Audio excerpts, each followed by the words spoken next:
الدستور، قانون الانتخابات، والإعفاء المظلومين من العصابة.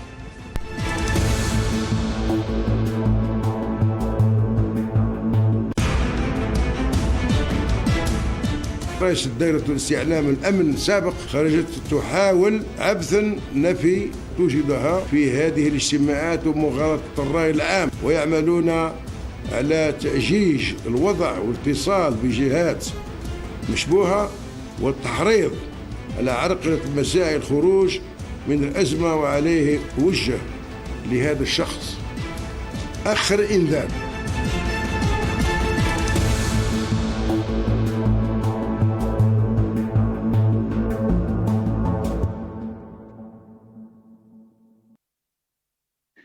Salam alaikum, Azul Flaoun. Bonsoir. Persuadé d'être à l'abri de toute contestation organisée, le régime algérien n'a pas anticipé jusqu'à la dernière minute la déferlante protestataire du Hirak du fatidique vendredi 22 février 2019. Les décideurs au sommet des appareils politico-policiers étaient convaincus de leur totale emprise sur la société. Tout comme la majorité des observateurs politiques, les généraux pensaient le peuple algérien largement subjugué et soumis. Le régime mis à nu par le Hirak, l'un des effets immédiats les plus tangibles de la révolution, est très évidemment la démonstration irréfutable du contrôle de l'État par les chefs de l'armée, institution suprême de facto du pays.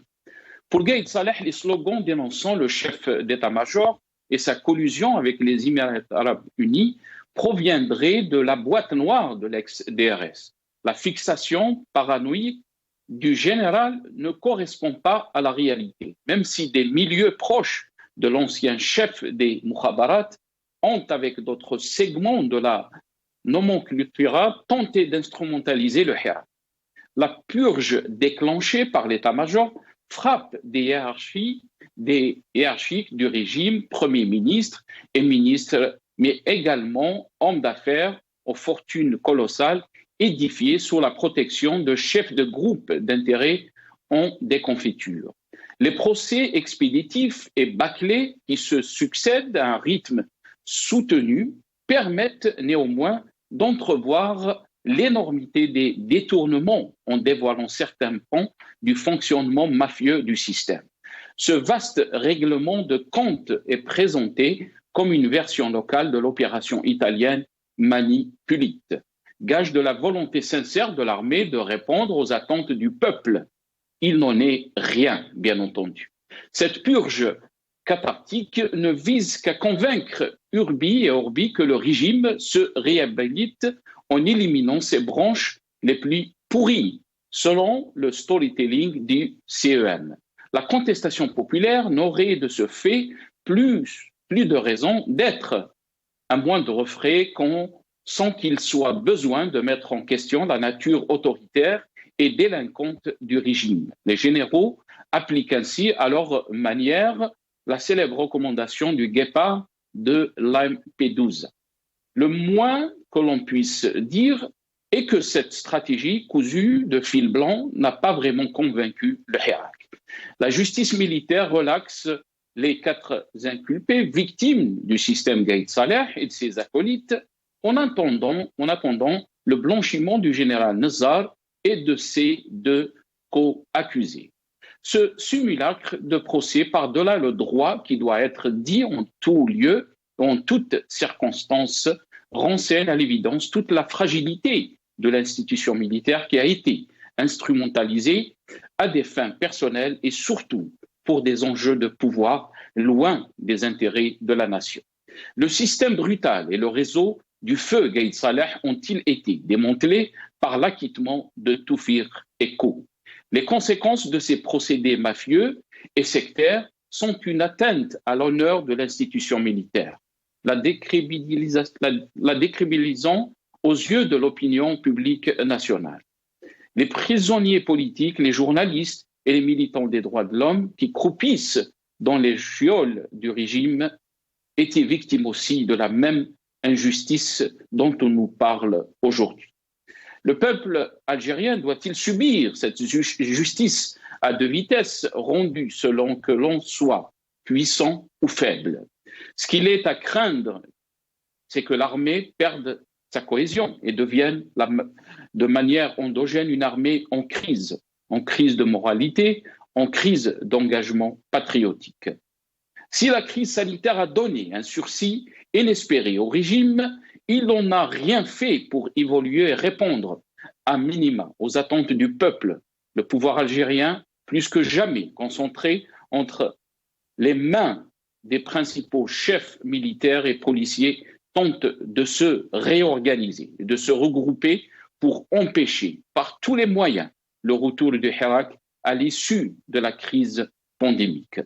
La société algérienne a avancé au cours des dernières décennies et par la force de l'ère numérique, s'est grandement ouverte sur les enjeux contemporains.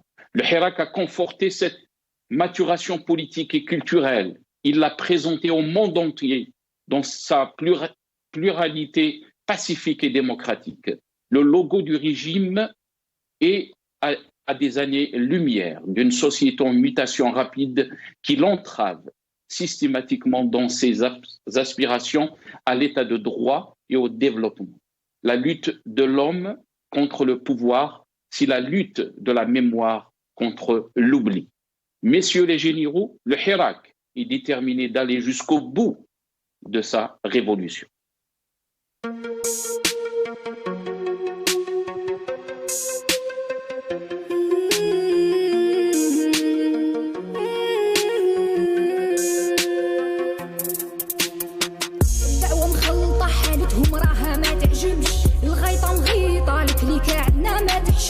شبيبة نايضة راو داير روح وما يسمعش المزبلة واجدة والتاريخ يا خو ما يرحمش الخمسة ماكلات صفحتكم ما نطوات معول تخلطها وتخلي فيها غير الفتات الأميمة ما نسات جبدتها اللي نشوات 10 سنين تيروريزم وزدتو 20 ما كفات زوالي ولد بلاد جدو كي جدي عليها مات يا الخاين لاقت بك من يدك هربت ما ولات تروح وقاع تطير وقاع ويبقى غير الحجر في القاع يا مالك الضيبع بقرت لي تماما تنباع توكسيك توكسيك راها توكسيك الحالة مخلطة ويقول لي خديك من البوليتيك توكسيك توكسيك راها توكسيك تتنحو قاع بيك من ريفوليسيون باسيفيك يا مريتي ما نهناش ملكية ما نربراش واش ما خسرناش في برمة العياش شبيبة ما تعياش على بلادي ما تفراش يا مريتي ما نهناش ملكية ما نبراش واش ما خسرناش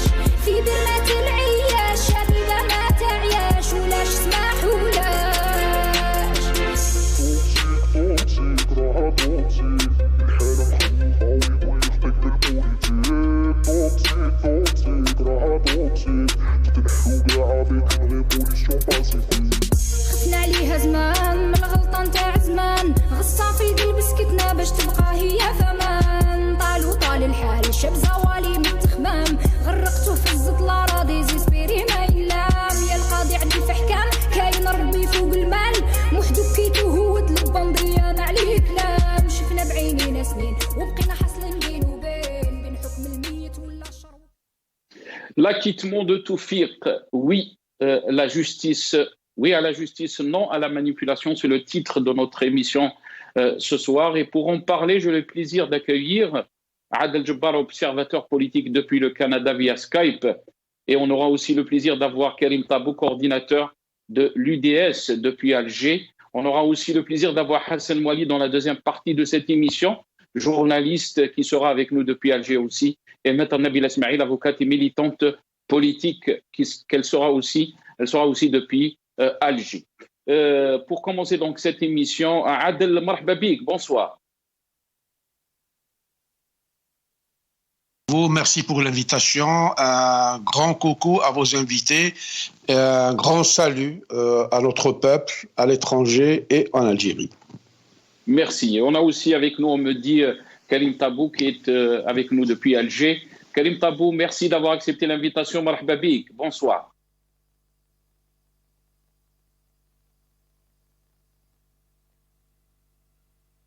Karim Tabou, est-ce qu'il est avec nous? Ah, je pense qu'on l'a perdu, on me dit. Adel Jabbar, je vais commencer cette émission avec vous, espérant d'avoir Karim avec nous. Adel Jabbar, donc sur l'acquittement de Toufir, de Tartag et Saïd Bouteflika, quelle est votre réaction, quelle est votre lecture face à cet acquittement, malgré qu'il y avait beaucoup de rumeurs auparavant qui disaient que Toufir était en dehors, qui était sorti de prison. Ça a été confirmé par son avocat, Santeli. Quelle est donc votre lecture face à cet acquittement? Avant de répondre à cette question, ou pour répondre à cette question, je voudrais vous faire part de la citation extraordinaire du docteur Mustafa Sbaï, qui avait dit un jour en arabe, et ça m'a interpellé. Il a dit la chose suivante: عندما يمسك بالقلم الجاهل وبالبندقية المجرم وبالسلطة الخائن وعلى المنبر فاجر يتحول الوطن إلى غابة لا تصلح لحياة البشر.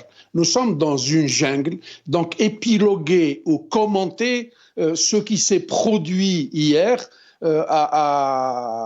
au tribunal de Blida, c'est vraiment perdre son temps et dépenser de la salive pour rien. Nous savons que nous sommes dans une jungle où c'est la loi du plus fort qui existe. Il n'y a pas de justice ni militaire ni civile. Aller juste dans les rues du dernier village en Algérie, interpeller le dernier Algérien sur ce qu'il pense de cet appareil de répression, il vous dit que la justice n'existe pas. C'est un règlement de compte entre des vieux voyous, donc des psychopathes qui sont en couche-culotte, qui sont supposés être en retraite depuis fort longtemps, mais qui continuent à nous polluer les yeux, les oreilles et la vie. Donc la vie de ces gens-là ne nous intéresse pas, qui s'entretuent comme des hyènes sauvages. Ça nous fera un grand plaisir d'assister à ce carnage-là. Nous ne sommes pas sortis, nous, dans la rue le 22 février, pour pouvoir vivre un simulacre comment dirais-je, de redressement de la part des mêmes génocidaires qui ont ruiné ce pays-là, ou d'assister à des combats d'arrière-garde entre des voyous, des criminels. Nous sommes sortis pour libérer un pays, sortir de ce climat malsain, toxique et mortel pour l'Algérie. Donc la vie de Toufir ou de Nizar ou de Tartag ou de je ne sais pas trop qui c'est, des généraux qui gonflaient leur poitrine et nous embêtaient et qui, une fois débarrassés de leurs ustensiles qu'ils ont sur les épaules et sur la poitrine, ils sont comme des poules jetées en prison comme des malfrats. C'est une association de bandits et de malfaiteurs qu'il ne faut jamais commenter. Moi, ce qui m'intéresse, c'est de commenter ce qui se passe au niveau de notre peuple, c'est de commenter le Hirak et de dégager des voies et moyens pour pouvoir remobiliser notre peuple afin de se libérer de cette dictature. Très bien, c'est très important, on va en parler des voies et moyens donc pour libérer le peuple, comme vous le dites, Adel Jabbar. Mais on va essayer de voir le contexte qu'ils ont essayé donc de vendre aux Algériens, surtout les novembristes et les badistes, comme on les appelait du temps du feu Gaïd Salah, lui qui disait à Zarmati, il faut aller jusqu'au bout. Je pense qu'on a un petit passage donc la vidéo soundbite si c'est possible. On a ce passage, on va essayer donc de vous le faire montrer et je vais vous reprendre après Adel Jabbar. On écoute Gaïd Salah quand il disait à Zarmati, il faut aller jusqu'au bout. لقد تطرقت في مداخلة يوم 30 مارس لاجتماعات مشبوهة التي تعقد في الخفاء من أجل تآمر على مطالب الشعب ومن أجل عرقلة مساعي الجيش الوطني. Merci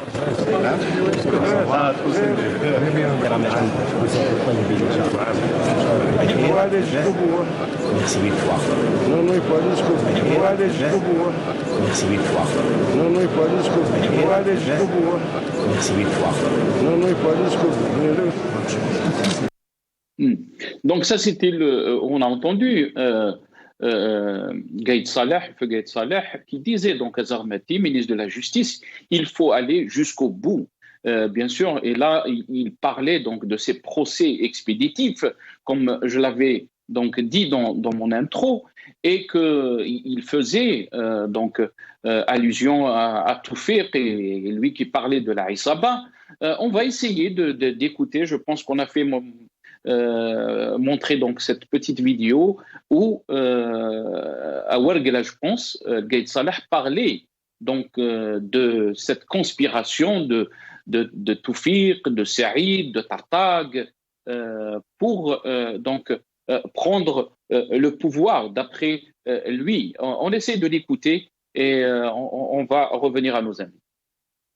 لقد تطرقت في مداخلة يوم 30 مارس لاجتماعات مشبوهة التي تعقد في الخفاء من أجل تآمر على مطالب الشعب ومن أجل عرقلة مساعي الجيش الوطني الشعبي ومقترحاته لحل الأزمة، إلا أن بعض الأطراف وفي مقدمتها رئيس دائرة الاستعلام الأمن السابق خرجت تحاول عبثا نفي توجدها في هذه الاجتماعات ومغالطة الرأي العام، رغم وجود أدلة قطعية تثبت هذه الوقائع المغرضة. وقد أكدنا يومها سنكشف عن الحقيقة، وها هم لا يزالون ينشطون ضد إرادة الشعب ويعملون على تأجيج الوضع والاتصال بجهات مشبوهة والتحريض على عرقلة مساعي الخروج من الأزمة، وعليه وجه لهذا الشخص آخر إنذار، وفي حال استمراره في هذه التصرفات ستتخذ ضده إجراءات. Adel Jabbar, on a entendu Gaïd Salah qui parlait donc des preuves, comme quoi ils avaient des preuves, et sur cela, donc ça a été utilisé bien sûr comme pour justifier tous les procès. Et là, on se demande, on se pose la question, comment cette justice militaire fonctionne. Il n'y a même pas une année, on parlait des preuves tangibles contre Saïd Bouteflika, contre Toufiq. Et là, on dit que c'était de l'injustice à l'encontre de ces personnes. Là est déjà un accident de la nature. Lui-même, c'est un accident, un analphabète, un inculte qui vient se mettre à la tête d'un pays comme l'Algérie. 1. 2. Ce monsieur-là parlait de « je lui donne un dernier avertissement ». Donc c'est un règlement de compte entre deux vieux schnock qui ne représentent pas le peuple. Ce monsieur-là parle indûment du peuple. Qui l'a autorisé à parler du peuple? Est-ce que c'est un élu du peuple, ce monsieur-là?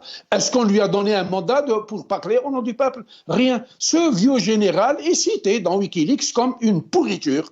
C'est l'un des généraux les plus corrompus de la planète. Donc, qu'il cesse de nous embêter. Maintenant, ne faisons pas de galanterie de langage, ni que de coquetterie politique.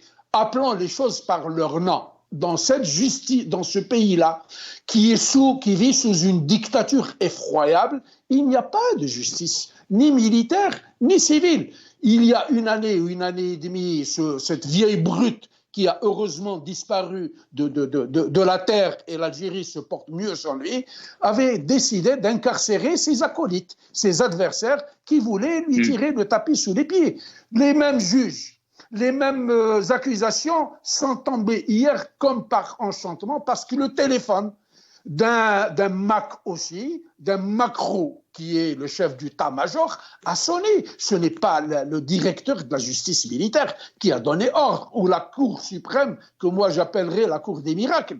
C'est un règlement de compte entre mafieux. Et ça ne nous avance pas trop dans notre véritable combat. Pour moi, tout ça, c'est de la diversion, c'est de la perte du temps. Je ne pense pas qu'il serait intéressant Je pense qu'il serait beaucoup plus intéressant de faire l'économie de la salive, parce que la salive est précieuse. Au lieu de nous occuper de ces gens-là, moi je refuse carrément depuis très longtemps d'épiloguer sur leurs méfaits, sur leurs contrefactions, sur toutes les crasses qu'ils ont commis, qu'ils commettent et qu'ils veulent continuer à commettre. Pourquoi on va encore s'occuper d'un général comme Nizzar qui a 80 ans, quand il a... Un général, c'est un homme d'honneur, c'est quelqu'un qui a le sens de l'honneur et de l'engagement. Quand il est en face d'un danger, il va se réfugier à Barcelone, il s'adonne à la cerveza là-bas, il noyait son chagrin dans la bière chaque jour. Et un pseudo-raïs que l'armée elle-même a ramené par le col de sa chemise, qu'elle a intronisé, qui ne représente ni rien, qui n'a absolument aucun pouvoir. La meilleure preuve, c'est que Lijebou, il est rentré dans son petit trou comme un toutou. Il ne parle pas, il ne dit rien, il ne décide de rien. Aujourd'hui, c'est Nizzar et comment il s'appelle l'autre meurtrier là, qui a ruiné ce pays-là. Qui sont à l'avant-garde. Mais Adel Jabbar, est-ce que vous ne pensez pas aussi que de l'autre côté, le peuple, surtout les gens qui ont gobé de cette Badissia Novembaria, qu'on va que la France était, qu'on est en train de combattre la France aussi. Il y avait une partie du peuple algérien qui a été dupée, qui croyait qu'on est en train de juger la Issaba, ceux qui ont ruiné l'Algérie, ceux qui ont causé beaucoup de mal à notre pays, à notre peuple, alors qu'on découvre que tout cela, c'était un règlement de compte entre, comme vous l'avez dit, entre clans. Est-ce que c'est pas très important aussi de faire montrer ça au peuple algérien et de comprendre, essayer de leur faire comprendre que la lutte qu'il y avait, c'était pas une lutte pour le peuple ou pour le pays, mais c'était beaucoup plus une lutte qui était entre les différents clans du pouvoir. Ce n'est pas la peine d'essayer de faire de la pédagogie ou de la prise de conscience politique aux Algériens. Les Algériens ont démontré qu'ils ont une maturité politique extraordinaire. Ils ont un comportement civique extraordinaire. Ils ont entamé une révolution extraordinaire. Ce qui a été produit comme idée politique, comme slogan politique, comme maturité politique depuis le 22 février 2019 est fabuleux. On a découvert des talents insoupçonnés. Aujourd'hui, vous prenez un enfant de 10 ans à l'école et il va vous dire généraux, criminels, etc. Donc, on n'a pas besoin de leur dire, ils le savent. Parce que cette révolution est définitivement ancrée dans la tête des Algériens, jeunes, vieux, handicapés, femmes, hommes, etc. Donc, toute la population algérienne a à l'exception de la clientèle traditionnelle de la dictature. Je vais vous raconter quelque chose qui s'est produit en Égypte quand il y avait la place Tahrir. Donc les flics sont venus pour ramasser un groupe de jeunes qui étaient en train de manifester. Ces jeunes-là se sont réfugiés dans un vieux quartier habité par des pauvres au Caire et ils sont rentrés dans un café. Quand ils sont rentrés dans un café, un des jeunes a pris un bout de papier sur lequel se trouvait le nom de ses amis du Hirak. Il l'a déchiré. Puis quand les flics sont venus, ils ne sont pas venus pour les embêter, ils sont venus pour les protéger parce qu'ils savaient que le quartier était malfamé, donc ils les ont ramassés, ils les ont pris avec eux au commissariat. Arrivés au commissariat, ils ont commencé à les cuisiner comme le font les mukhabarat du DLS chez nous, pour essayer d'avoir des informations. Sur cet entrefait, un des vieux qui était dans le café, il est venu rentrer dans le bureau de la police. Il a recomposé les morceaux de papier pour leur dire, voilà. Donc, vous avez les chiatines de nature, les gens qui n'ont pas de colonne vertébrale, qui ont un bambou à la place de la colonne vertébrale. Fissil, qarin, mouch qarin, c'est un métier. Chita, c'est un métier. Et nous avons vu parmi nous des gens qui sont venus, vous avez vu à Paris, vous qui étiez en France, Boujra Sultani qui est venu, qui a voulu s'introduire dans le Hirak. Heureusement que les gens l'ont viré pour savoir que c'est un faux drapeau. Vous avez vu des Makri, vous avez vu les Hakim la PN, donc il arborait un drapeau autour du cou, où j'ai vous avez vu Gilali Soufiane, au bout de la 14e semaine, il a jeté l'éponge. Sauf le génie du peuple, il faut toujours le respecter. Et ceux qui disent aujourd'hui, sortant des champions pour nous représenter, moi je suis fondamentalement contre, pour dire la force de cette révolution-là, c'est qu'elle est restée horizontale. Le jour J, où cette junte militaire sera prête à accepter de discuter, de négocier et de transférer le pouvoir et la souveraineté au peuple, à ce moment-là, le peuple, dans son génie, fera sortir ses représentants. Ils sortiront de son flanc. Il n'y a plus de gens qui vont venir enfourcher ce peuple-là et pour lui dicter ce qu'il a à faire. Donc, continuer à palabrer sur ces gens-là, ça n'a absolument aucun intérêt. Je profiterai au passage, parce que c'est une remarque qui m'a été faite par beaucoup d'amis et qui sont les téléspectateurs qui aiment beaucoup votre chaîne, mais je vous dis, vous êtes en train de perdre un peu de votre crédibilité, vous commencez à ressembler à d'autres chaînes génériques comme les autres.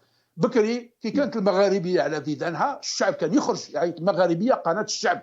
Depuis que c'est Ores, j'ai comme l'impression que la ligne éditoriale de la chaîne est en train de s'amollir et de s'adoucir un petit peu, sortant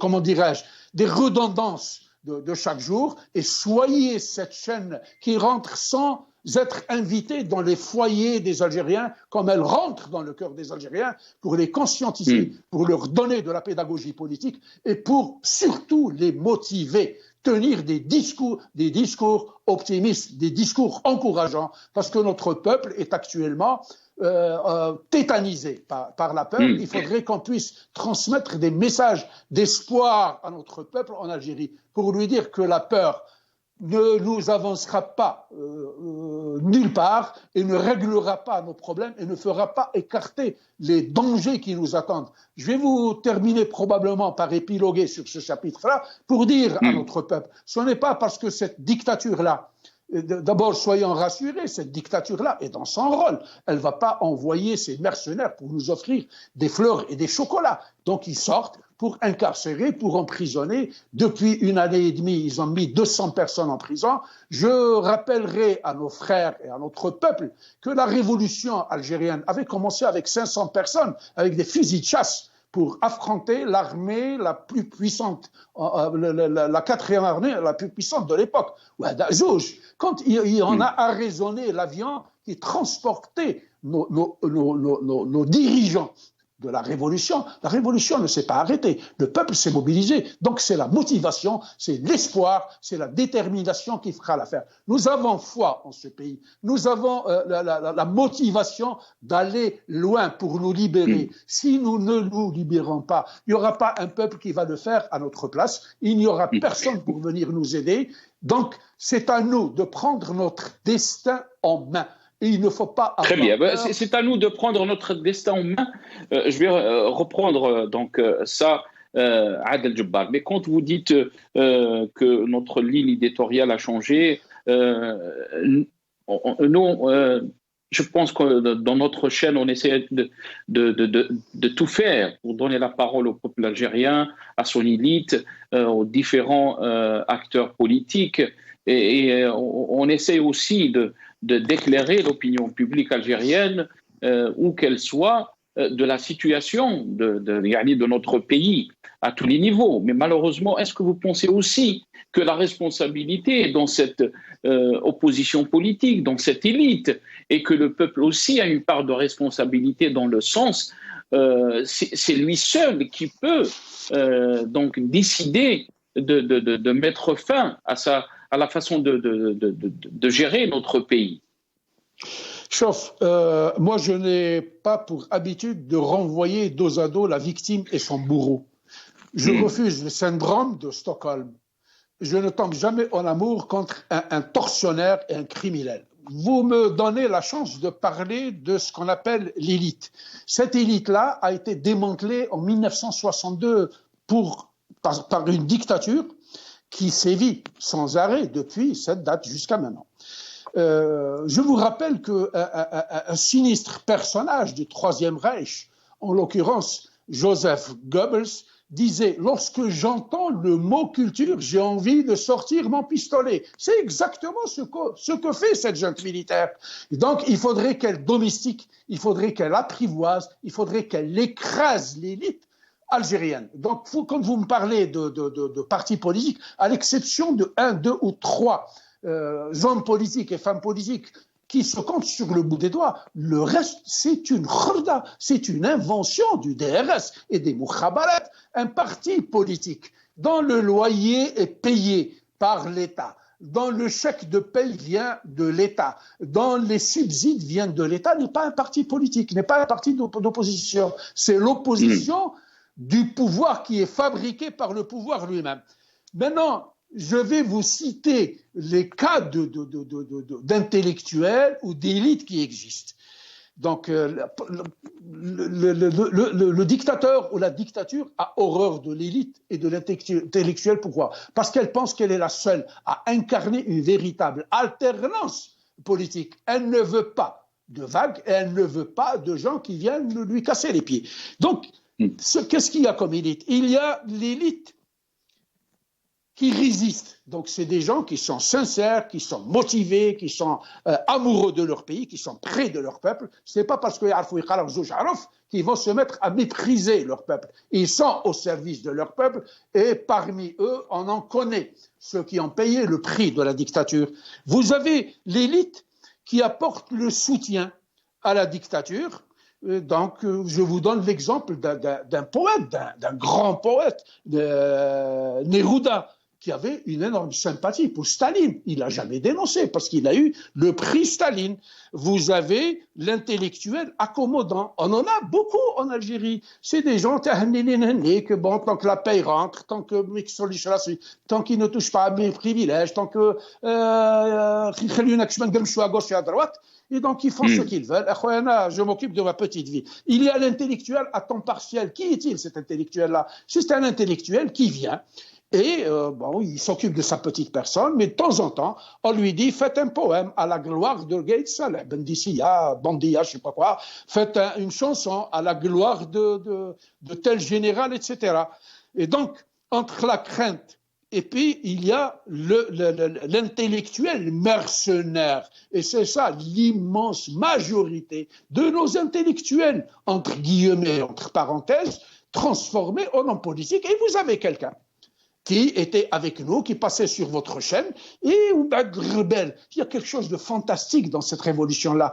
Moi, j'ai trouvé un mot pour dire, c'est la rebellisation. C'est un terme qui n'existe pas, mais que les Algériens ont inventé avec le verbe vendredi. Et donc, les masques sont en train de tomber. Plus ça dure, plus ça se fait. Et moi, je suis persuadé. Les masques sont en train de tomber. Vous êtes en train de dire, Adel Djebbar, est-ce que vous pensez que l'acquittement de Toufir et les autres est une bonne chose pour le Hira? Bien sûr que c'est une excellente chose. Ils sont en train de nous donner du kérosène pour les allumer plus tard. Parce qu'on sait que c'est une parodie de jugement, c'est une parodie de justice, c'est un téléphone qui a sonné pour dire vous avez vu un procureur dire « je veux appliquer la loi ». Vous avez vu un procès dans lequel il y a eu des sentences de 15 ans, il y a juste une année, qui est plié en pratiquement une demi-heure, et dont le verdict est libéré 3 ou 4 heures après. Avez-vous vu un procès supposément être politique pour une atteinte à la stabilité ou à la sécurité de l'État ?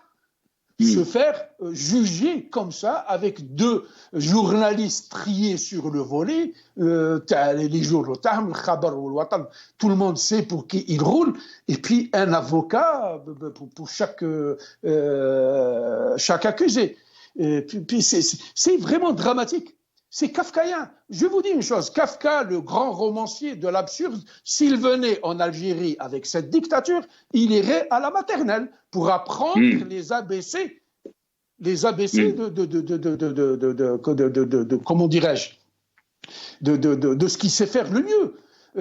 Très Donc, bien. moi, personnellement, je ne suis pas étonné que demain, Tawfiq va réunir Shungriha dans un bar ou dans un café et qui va leur donner des ordres. On n'a pas d'état. Très bien. Restez avec nous, Adel Jabbar. Très, très bien. Restez avec nous, Adel Jabbar. Je pense qu'on a eu un petit souci pour avoir nos invités. Mais on a avec nous Nabila Smaïl, maître Nabila Smaïl, qui est avec nous, avocate, militant des droits de l'homme. Nabila Smaïl, merci d'avoir accepté l'invitation. Nos meilleurs vœux, bien sûr. Marhaba bik. Allah ysalmek, merci à vous de m'avoir invité. Je vous souhaite et à tout le peuple algérien une année différente de celle qui est passée. Parce que je ne dirais pas que ce sera l'année de toutes les solutions, mais j'espère qu'au moins ce sera l'année où on aura moins de pertes humaines et moins de catastrophes sanitaires. Voilà. Inch'Allah, Inch'Allah. Merci Nabila pour cette touche positive d'espoir aussi. Je pense que les Algériens en ont besoin.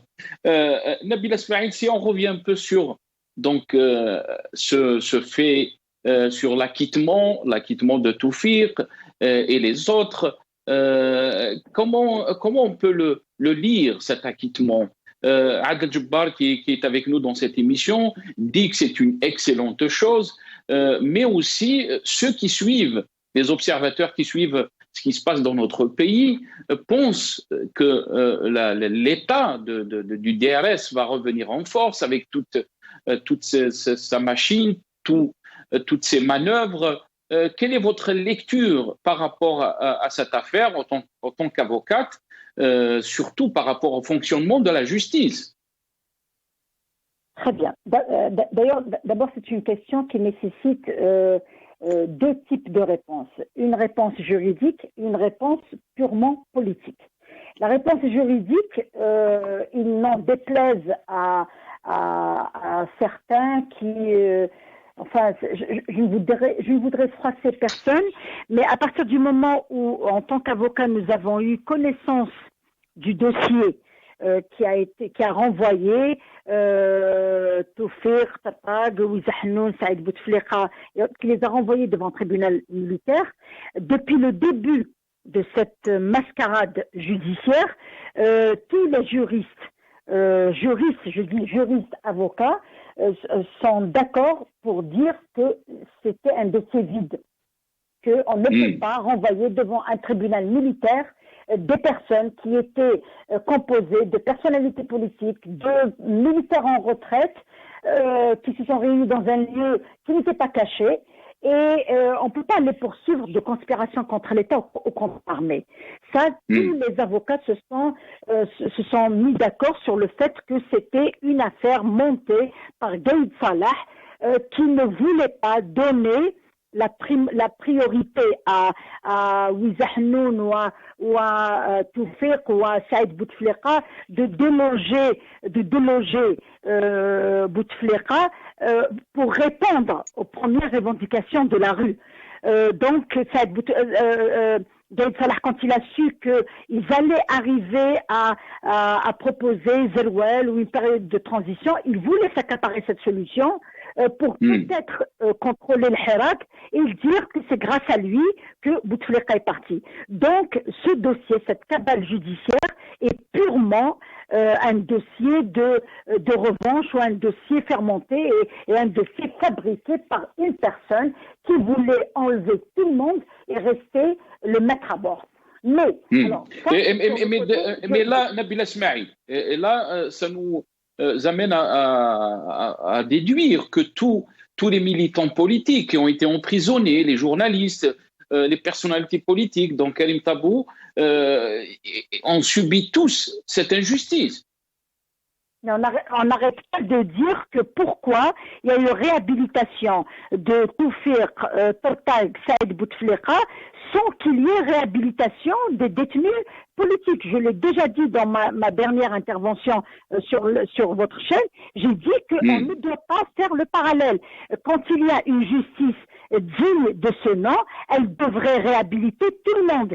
Et d'ailleurs, hier, j'ai fait le parallèle, j'ai dit pourquoi le 2 janvier, et j'ai même fait une publication pour dire, comme par hasard, le 2 janvier 2020, Amni Lakhdar Bourga'a a bénéficié d'une largesse, il a été libéré, mais il a emporté avec lui la condamnation. Donc on ne peut pas instrumentaliser la justice pour innocenter et réhabiliter, et les autres, en les libérant, on considère qu'on leur a un petit peu rendu justice. Ça c'est faux. Mais c'est pour ça que je vous ai dit, la deuxième lecture, elle est purement politique, parce que quand vous voyez tout le bruit qu'a fait le procès, tout le bruit qu'a fait cette affaire, et que vous voyez que ça se débouche vers un acquittement pur et simple, et un acquittement, moi ce que je reproche à la justice militaire, c'est qu'elle a agi avec une vitesse de lumière. Ce n'est pas possible qu'on traite un dossier criminel qui revient de la Cour suprême, même si on sait qu'ils vont être acquittés, mais qu'il y ait un peu le respect des formes. Parce que quand on nous dit que le tribunal militaire a décidé que chaque accusé devait se contenter d'un seul avocat, et que effectivement chaque détenu, chaque accusé a eu un seul avocat, alors qu'ils sont libres d'avoir 5 à 6 avocats. Pourquoi le tribunal militaire a décidé qu'il y ait un seul avocat? Ça c'est d'une. De deux, qu'il soit un procès aussi expéditif, ça ce n'est pas normal. C'est-à-dire que même les formes n'ont pas été respectées. Ça veut dire que c'est une justice qui est aux ordres. Ça veut dire que sur le plan politique, l'Algérie continue à fonctionner sur 3 piliers. L'état-major, la présidence et le DRS. Maintenant, sur les 3 piliers, il y a une reconstitution des rapports de force.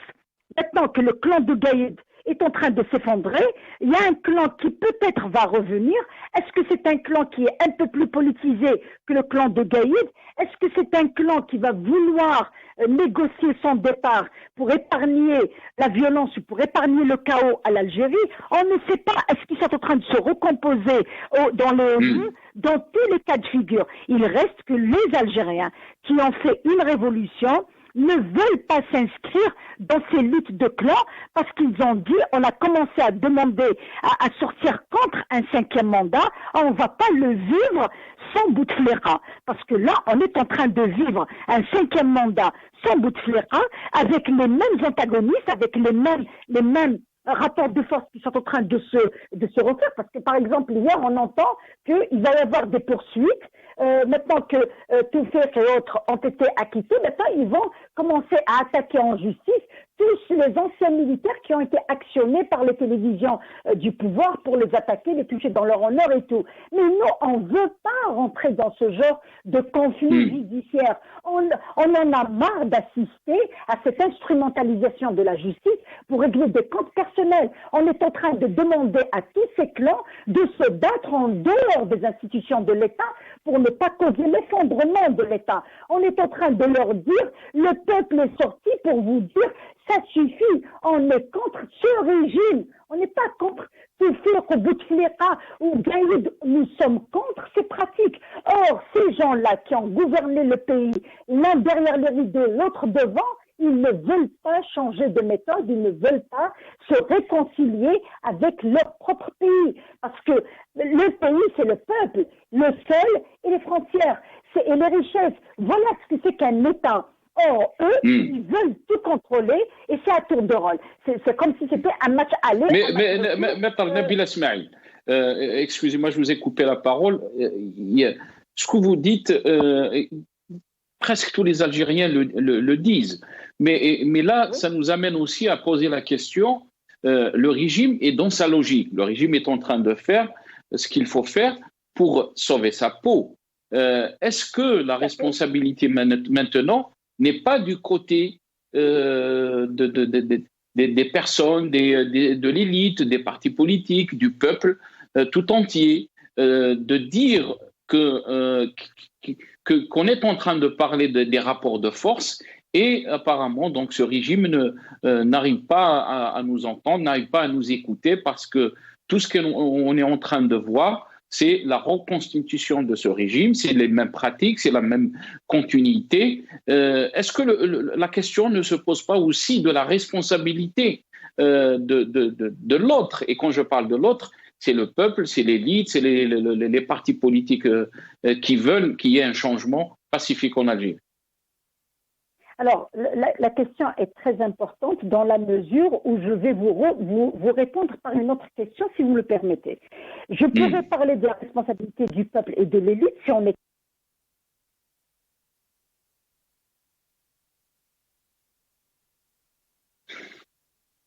Je pense qu'on a perdu Nabil Esmaïl. Dommage parce que c'était très important d'écouter donc sa réponse par rapport à cette question. Mais on va donner la parole à Adel Jabbar. Adel Jabbar, je ne sais pas si vous m'avez entendu par rapport à cette question. Tfadal Si Adel. Aujourd'hui, je pense que vous avez eu l'occasion d'avoir plus de temps que la dernière fois. Il n'y a pas de problème, ça me fait un grand plaisir de débattre avec toi. Et de me faire écouter aussi.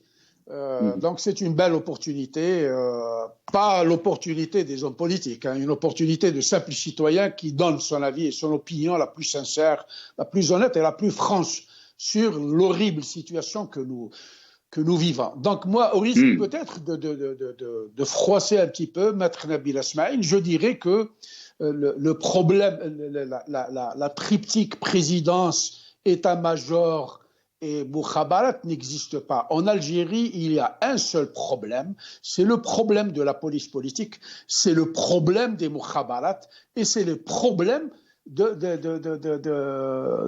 ce qui est appelé service d'intelligence. Donc les généraux sécuritaires sont là. Ils ont pris ce pays en coupe réglée et ils font ce qu'ils sont en train de faire devant l'absence de toute réaction de la part de l'état-major qui est complice et de la part des civils qui sont supposés nous représenter. Est-ce que vous avez entendu parler un ministre est-ce que vous avez vu? C'est la première fois qu'on le voit, qu'un chef de l'État ou président, par accident, entre guillemets, entre parenthèses, signé une loi des finances sous le contrôle d'un chef d'état-major, d'un général qui, on dirait que c'est lui le chef de département comptabilité et finances de l'Algérie, alors que les lois de finances se font signer en présence de tout le gouvernement qui est censé travailler pour le peuple. Maintenant, parler de justice, moi je vous dis, je n'y crois pas. Moi j'ai une affaire en justice qui date depuis 2015. J'ai fait un recours à la Cour au miracle, que j'appelle et que les Algériens appellent la Cour suprême. Ça fait 5 ans que j'attends pour une petite affaire civile.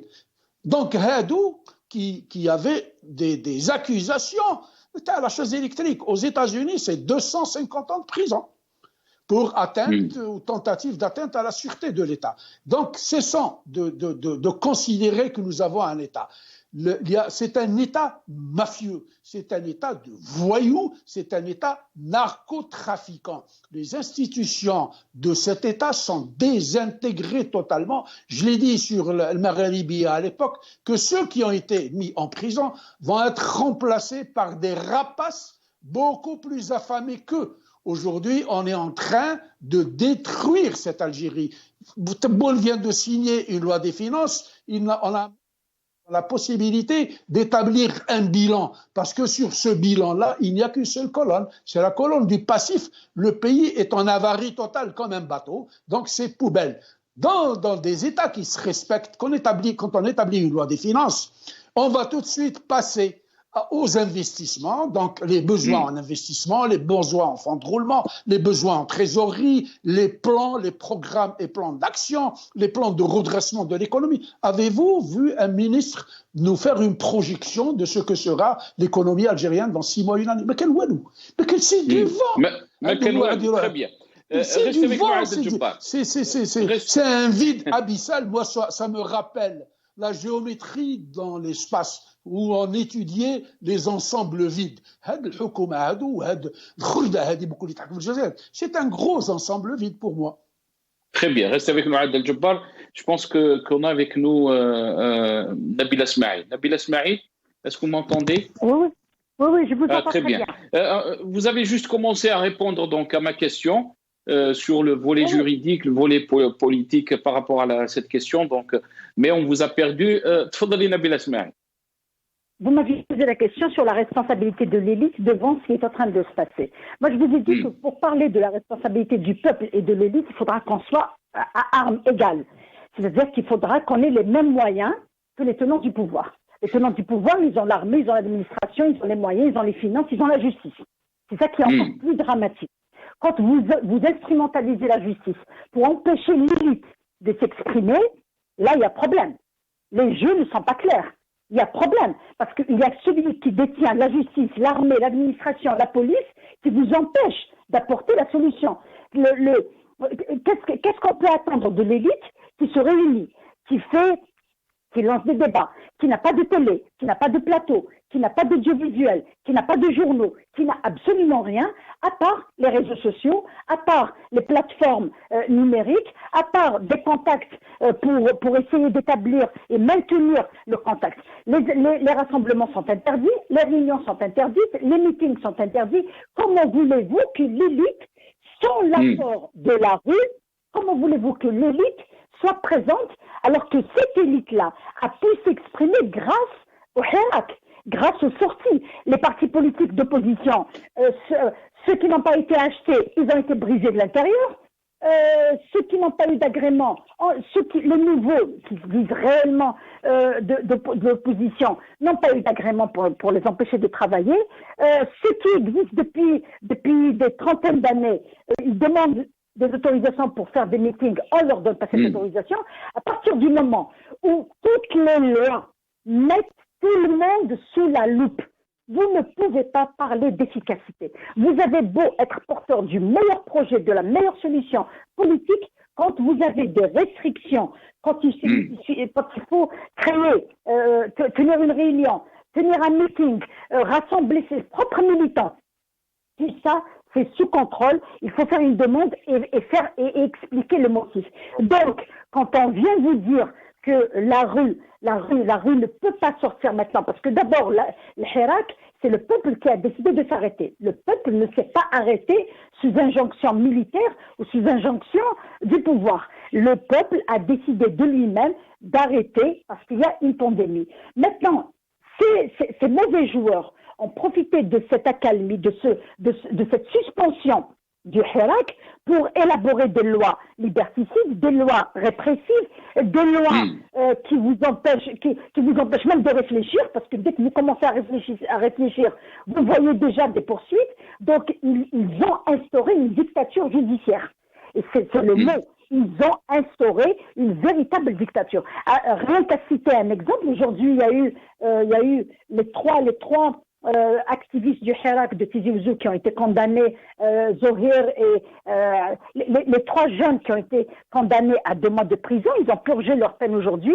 Leur famille est partie les recevoir devant la maison d'arrêt. Ils ont été empêchés sous motif qu'ils étaient en train de faire un attroupement, un dispositif de sécurité incroyable qui s'est déployé devant la maison d'arrêt. Pourquoi? Donc vous voyez qu'ils sont dans l'esprit de répression, dans l'esprit d'empêchement, mais ils ne savent pas que toute cette pression, toute cette répression est en train de créer un autre phénomène.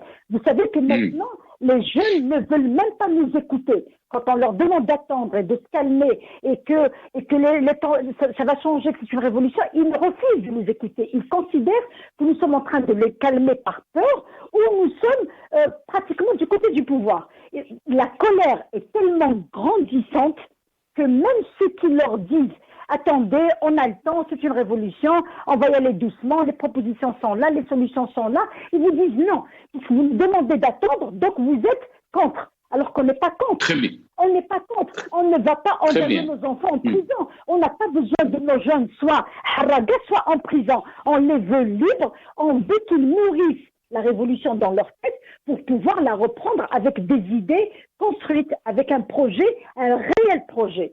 Donc, très bien. Restez avec nous, Nabila Esma. On va essayer d'en parler par rapport à ce réel projet, parce que le peuple, pour l'instant, n'est pas réceptif par rapport à quelconque projet qui a été qui a émané de cette révolution. Adel Jabbar, si on revient un peu sur cette colère dont a parlé Nabila Esmaïl, la colère du peuple, on doit bien sûr la mettre dans le contexte que vit l'Algérie, aussi des difficultés à tous les niveaux, une crise économique qui va être de plus en plus difficile pour cette année 2021.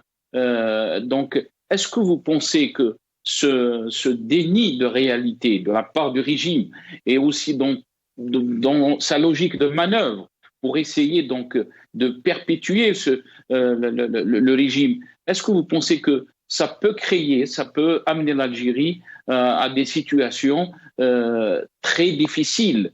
Et quelle sera aussi de l'autre côté la responsabilité du Hirak face à cet entêtement du régime?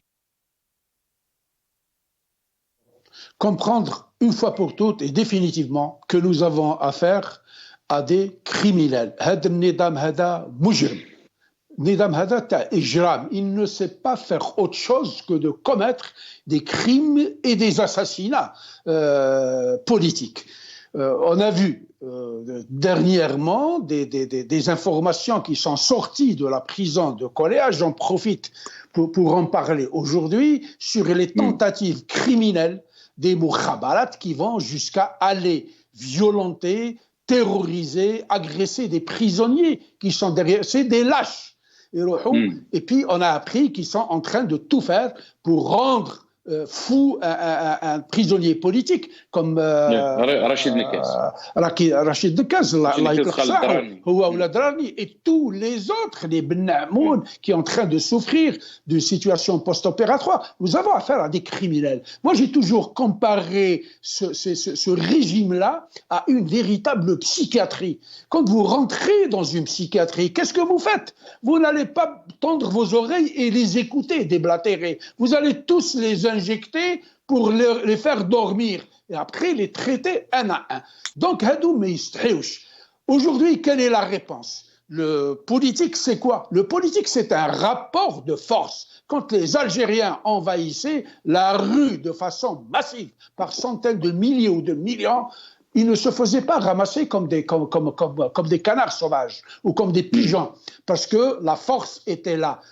Comme dans les relations internationales sont basées sur la force et les intérêts. Le seul intérêt qu'ont les Algériens aujourd'hui, c'est de pouvoir constituer une force dissuasive. Ces gens-là, ils khafou bil qawa.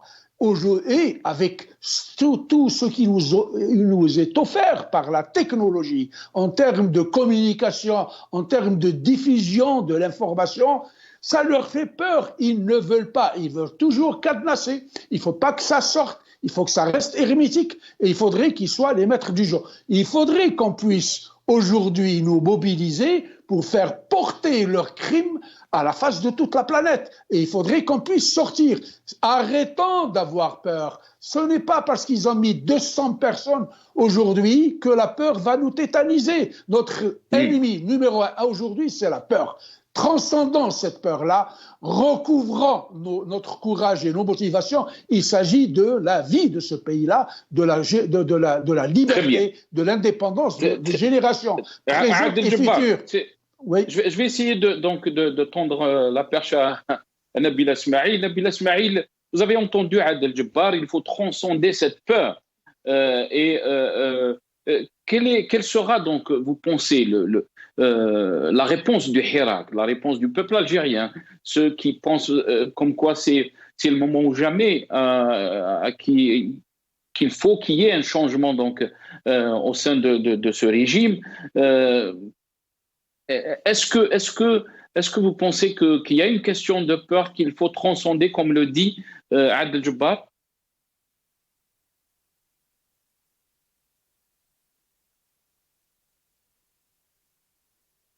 Nabil Esmaïl, est-ce qu'il est toujours avec nous? Allô? Nabil Esmaïl, vous m'avez entendu? Non, je ne pense pas que vous avez entendu ma question. Nabil Esmaïl?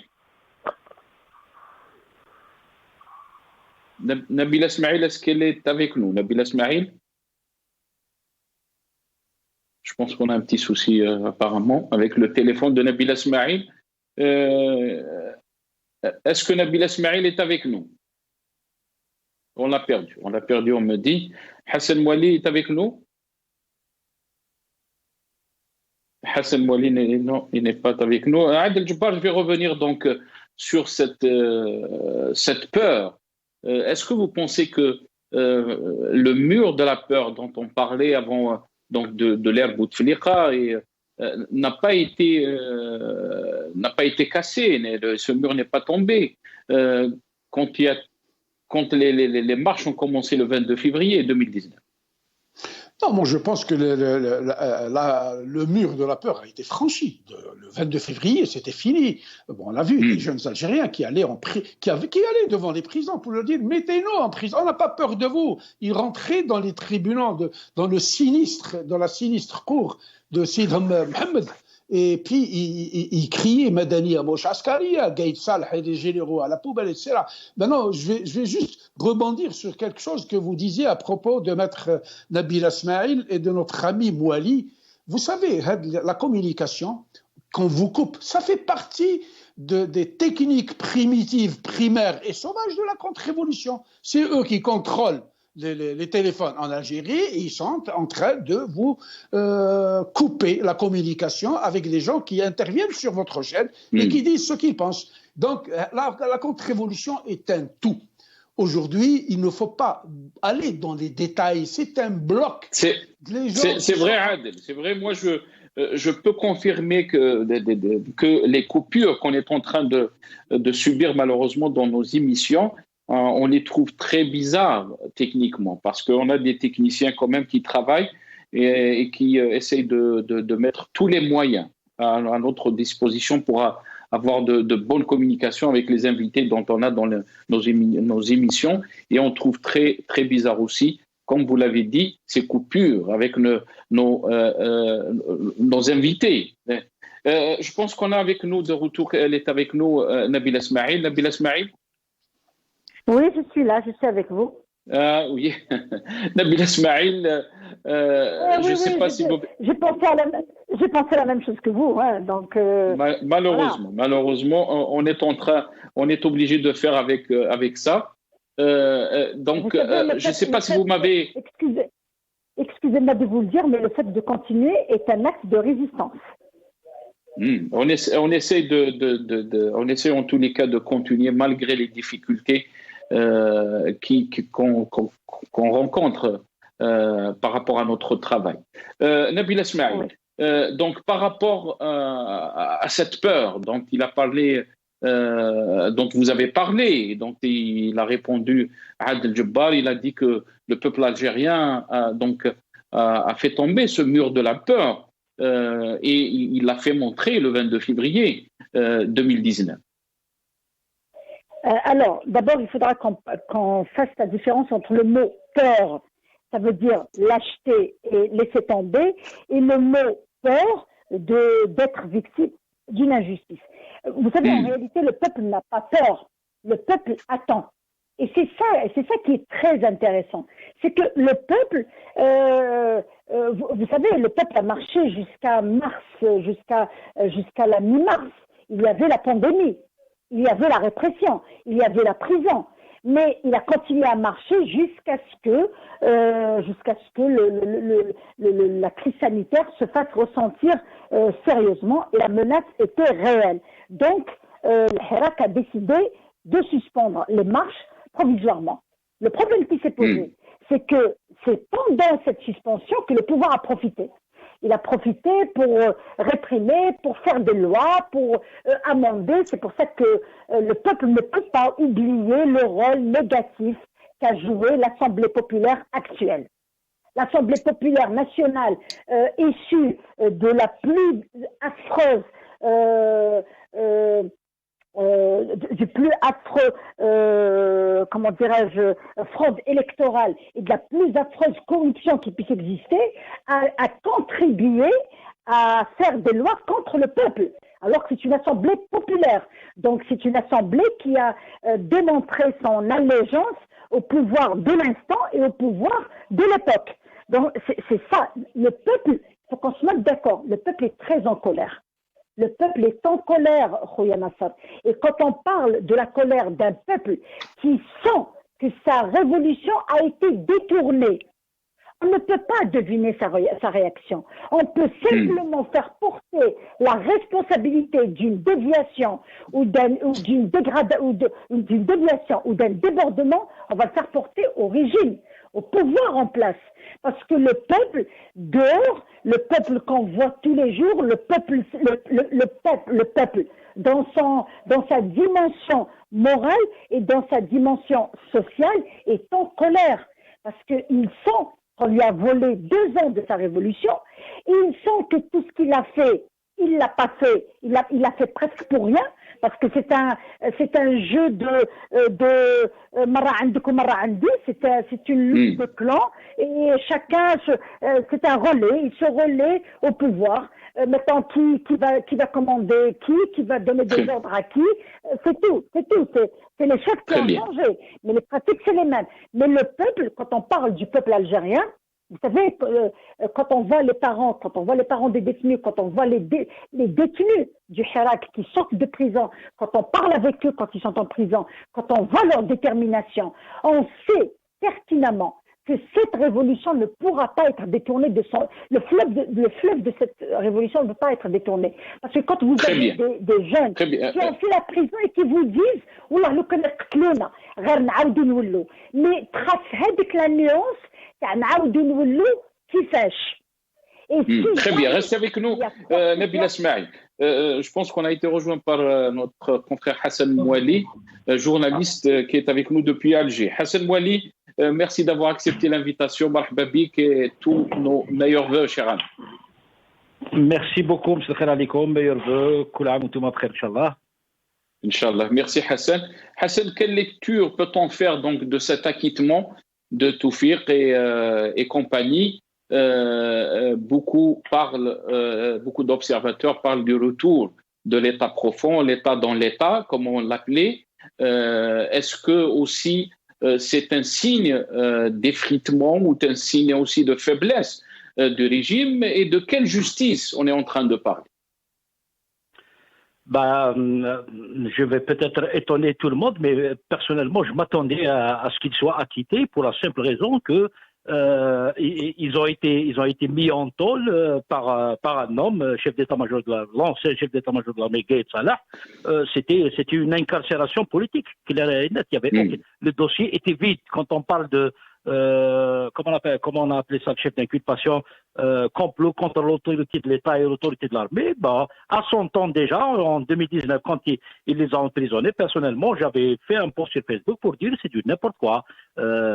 Que des Algériens, fussent-ils des responsables haut placés, dont le frère de l'ex-président qui était, au moment des faits, il était quand même conseiller de son frère, du président de la République. Son frère était encore président, donc il avait tout le loisir de rencontrer qui il veut, où il veut, en Algérie.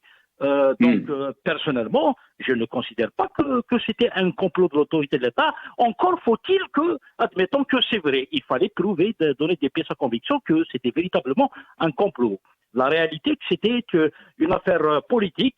Gaïd Salah, il voulait sauver sa tête et non pas l'Algérie. Donc, il s'est débarrassé de ceux qu'il croyait être ses adversaires. Parce que, apparemment, Saïd Bouteflika était en train de manœuvrer pour limoger Gaïd Salah et placer un autre chef d'état-major de l'armée. Donc il avait peur pour sa tête. Il a mis en tôle Saïd Bouteflika et ceux avec lesquels il s'était réuni, à savoir Louis Ahnoun, donc le général Toufiq et Tartak. Et curieusement, d'ailleurs on avait écrit là-dessus aussi, Yamin Zeroual, qui était un témoin clé de cette fameuse réunion, il n'a jamais été convoqué à la justice. C'est quand même assez bizarre. Et pourtant, il a été invité, il est venu de Batna à Alger, il a rencontré, il a discuté avec Toufiq. Toufiq lui-même, il avait révélé avoir pris attache avec Zeroual, qu'il avait discuté avec lui, qu'il lui avait proposé éventuellement comme l'a fait Saïd Bouteflika, de piloter la transition. Donc il était dans le coup, comment il s'appelle, Zeroual. Comment se fait-il qu'il ne soit pas convoqué par la justice? C'est pour vous dire que, en fait, c'était une parodie de justice, c'était pas de la justice. Donc moi, personnellement, c'était un faux procès. Je l'ai écrit sur Facebook. C'était un faux procès, tout simplement. On peut reprocher. Et sur le plan médiatique, Hassan, sur le plan médiatique, beaucoup de questions, parce que il y avait beaucoup de chaînes privées, et aussi même étatiques, mais le NTV a parlé donc de ce complot. Et là, bien sûr, on ne les écoute pas, mais aussi c'est pour la première fois, Hassan. Comment expliquer qu'il y avait des journalistes qui ont été autorisés donc à couvrir ce procès, qui était bien sûr dans un tribunal militaire?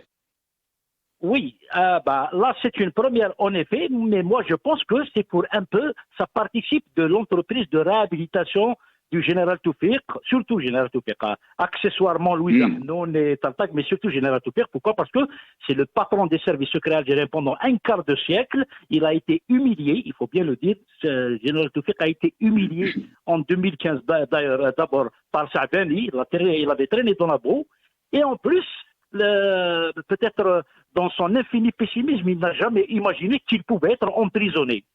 Et pourtant, ça s'est déroulé, ça a eu lieu. Gaïd Salah, par la volonté de Gaïd Salah, il a été emprisonné.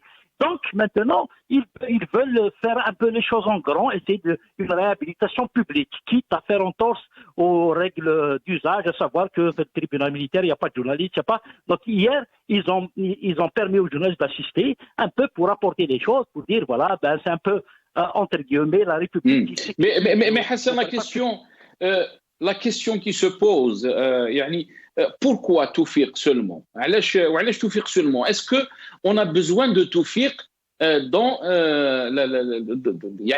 la prochaine étape, si je puis dire? Alors, la réponse est toute simple. Alors, Tartak, il a d'autres affaires. D'ailleurs, il n'a pas été libéré. Vous avez bien vérifié qu'il n'a pas été libéré. Donc, il a d'autres affaires. Saïd Bouteflika n'a pas le même poids que Toufiq Nasser. On peut dire ce qu'on veut, il était le frère cadet du président, mais Toufiq, il est là depuis 25 ans, c'est le patron des services, c'est la boîte noire du régime, du système. Donc, bien sûr qu'ils ont besoin de lui, ils ont besoin de lui. Ce n'est pas dans une semaine qu'on va voir Toufiq redevenir patron des services algériens, c'est faux, le gars, il a 80 ans, d'accord? Mais ils ont besoin de son réseau, si on peut dire. Hassan Mouali?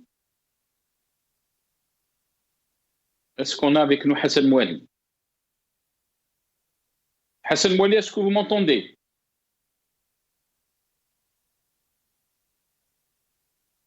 On a été coupé malheureusement. On va essayer de revenir. Espérons qu'on va avoir Hassan Mouali.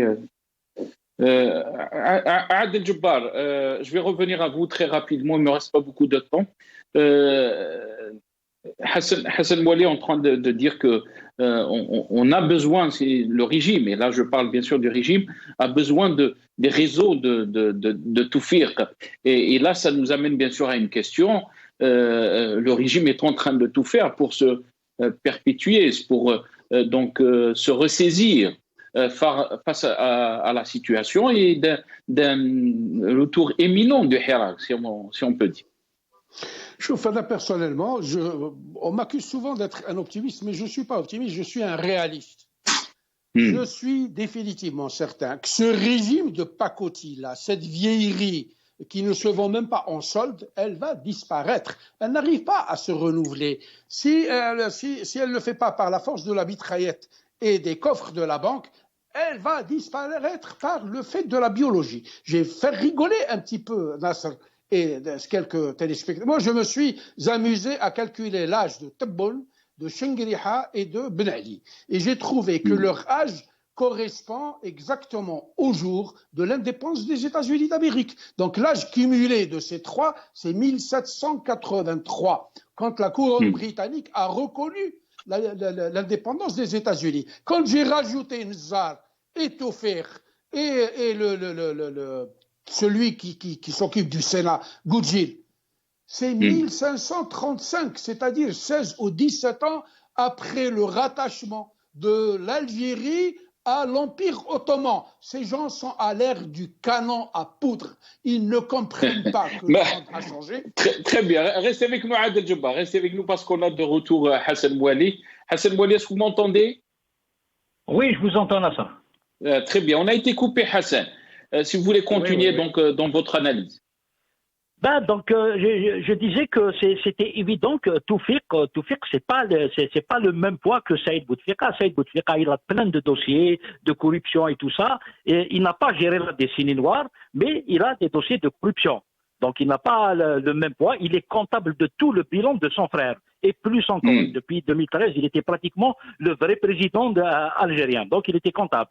Tartag, il a d'autres affaires. C'est pour ça qu'il a été gardé en prison. Louise Ahnoun, c'est une cheftaine de parti politique. Donc elle était poursuivie pour l'affaire de la Mohamara, le complot soi-disant. Elle est libérée. Donc il n'y a pas de souci. Mais Wesmo, comment il s'appelle? Le général Toufik. On ne parle pas de n'importe qui. Qu'on l'aime ou on l'aime pas, c'est un personnage central dans l'histoire récente de notre pays. 25 ans, un quart de siècle à la tête des services secrets algériens.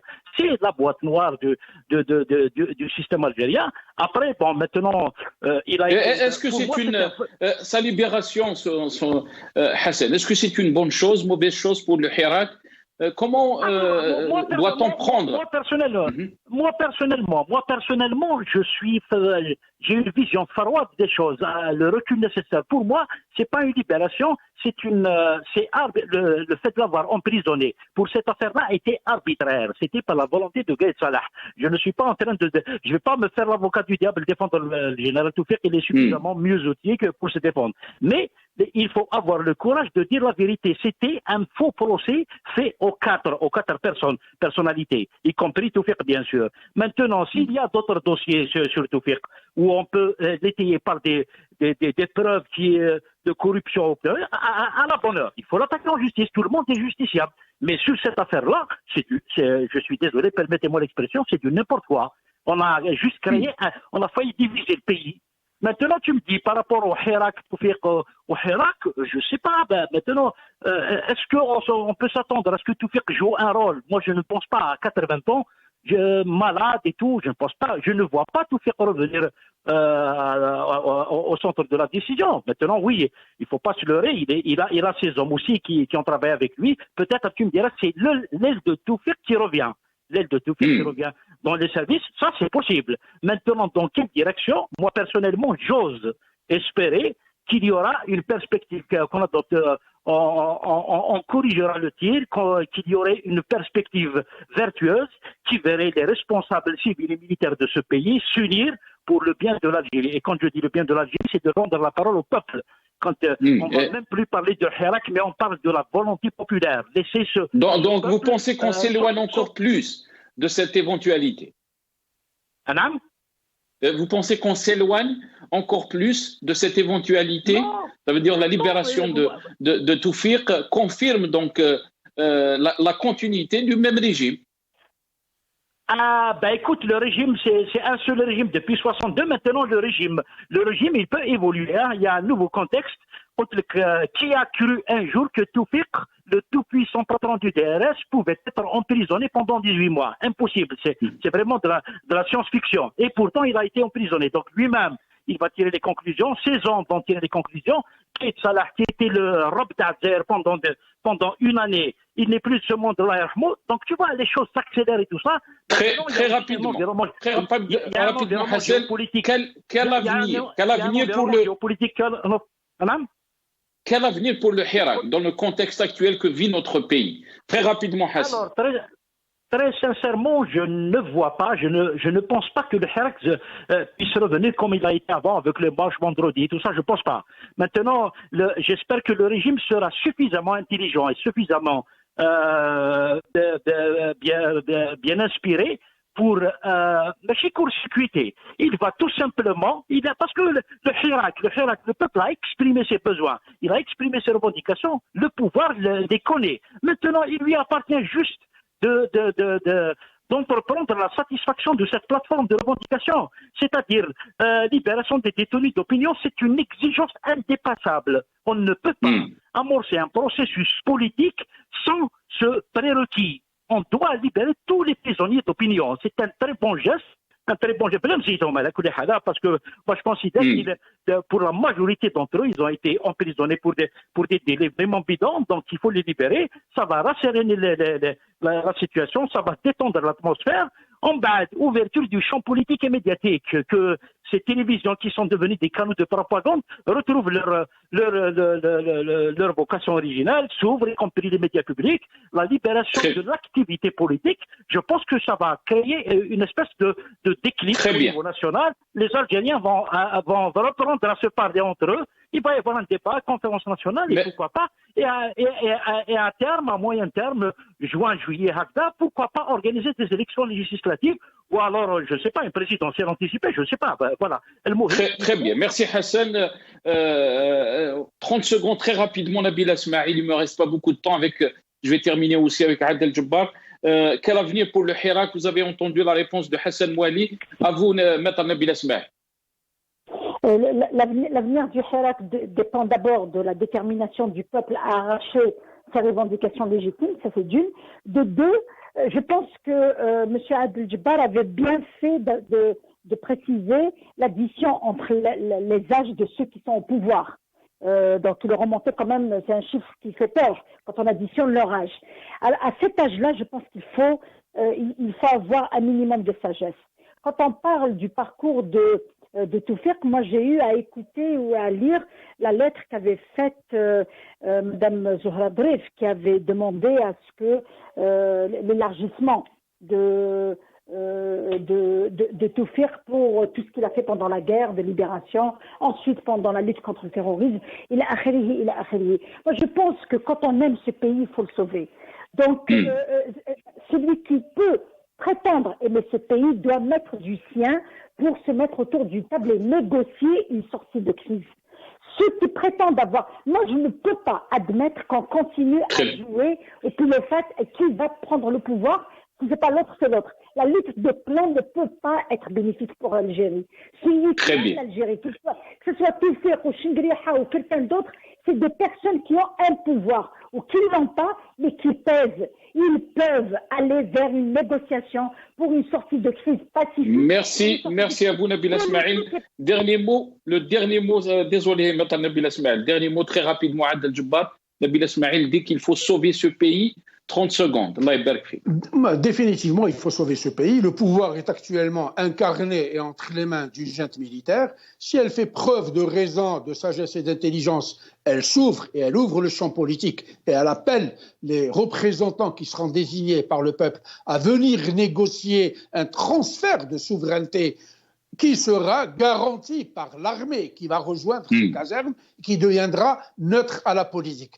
Faute de quoi, ça va être le clash. Les Algériens, surtout cette génération-là, elle ne va pas reculer. Elle va continuer son combat pour l'émancipation, la liberté et pour une meilleure vie. Sinon, voilà. Merci Adel Djebbar. On est arrivé donc à la fin de cette émission. Merci de l'avoir suivi et bqaw ala khair.